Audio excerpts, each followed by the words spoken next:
আমাদের খরার চাষের হিসাব, 1 বিঘে ভূমি আমি বীজ কিনে নিলাম, 1000 টাকা নিল। আর লেবার দিয়ে পোতার অবধি খরচ হচ্ছে তোমার 10টা লেবার 400 টাকা দাম, 4000 টাকা, 4000 টাকা। আর তারপর মেশিনে কাটবো, মেশিনে ঘর অবধি পৌঁছানো অবধি খরচ হচ্ছে 3000 টাকা, নিয়ে তোমার 4 3 7000 টাকা। আর আমি 1 বিঘে জমি ডাকে নিয়েছি, জমি মালিক নেবে 9000 টাকা। তাহলে 4 3 7 আর দিকে 9000 টাকা, 16000 টাকা, 16000 টাকা।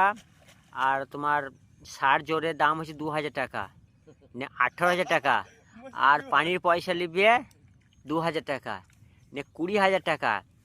আর খরার চাষে ধান গ্যারেন্টি নাই, আল্লাহ দেয় যদি হয় তাহলে তোমার হবে 20 বস্তা, 20 বস্তা 900 টাকা করে হলে বিক্রি, কাঁচা ধান 900 টাকা করে তোমার হবে 18000 টাকা। তাইলে আমাদের দেনা পড়ছে 2000 টাকা। 2000 টাকা কি পেয়ে যাবে দিবে? ধান চাষ করে কি হবে বলো? তাতেও মানুষ চাষ করছে, এইটাই তো আমাদের ফলাফল। আর একজনের হিসাব দিচ্ছে আমাদের 20 বস্তা হবে 18000 টাকা হবে, 2000 টাকা আমাদের ঘাটতি। আর একটা জন্য ভিডিও দিলাম, সে 300 টাকা ঘাটতি, আমাদের পড়বে 2000 টাকা।